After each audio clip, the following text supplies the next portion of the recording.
This video contains spoilers for episode 5 of Overlord's 4th season. Hello and welcome to another Overlord lore video, and today we are going to take a look at how Ainz Ooal Gown, let's just say, outsmarted Demiurge.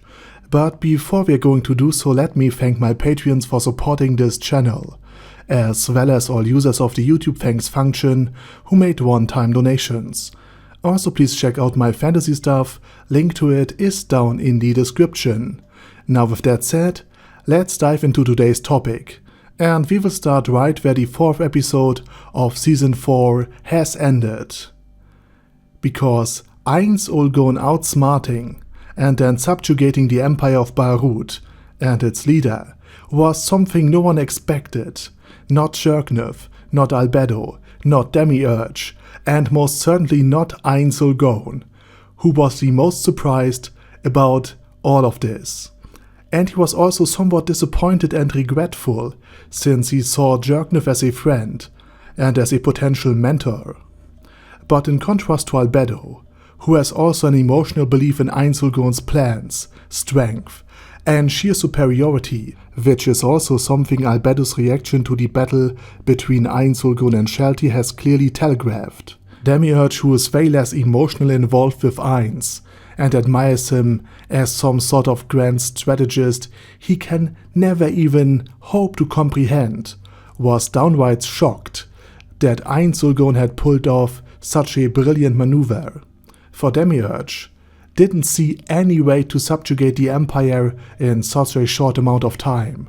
Rather, he planned for a couple of months, with all manners of political pressure, internal disasters, intrigues, and a civil war, something that Demiurge was enthusiastic about, to say the absolute least. And this was also something that Albedo was quite triumphant about.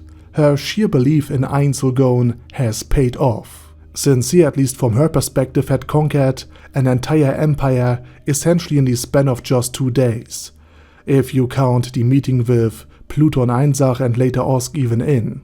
And Albedo, who saw Ainz Ooal Gown later head to the Dwarf Kingdom in order to propose a treaty of friendship, or from Albedo's perspective, to turn the dwarves into yet more vassals, who are free only because Ainz Ooal Gown still allows it, as a brilliant, sheer incomprehensible conqueror who just basically telegraphed with his easy conquest and laid-back attitude and travel that Demiurge and Albedo shouldn't worry about him.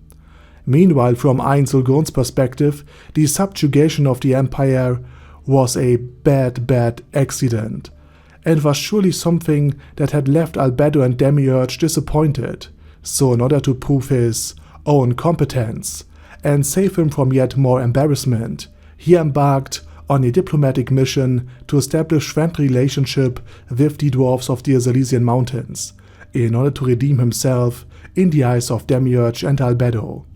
Meanwhile, Demiurge was desperate for any information about how far Ainz Ooal Gown's enormous mind could plan ahead. And with that said, this video will also get a second part later, because there's so much more to know that the anime simply hasn't revealed yet, and most likely that will still, at least in part, be missing by the end of season 4.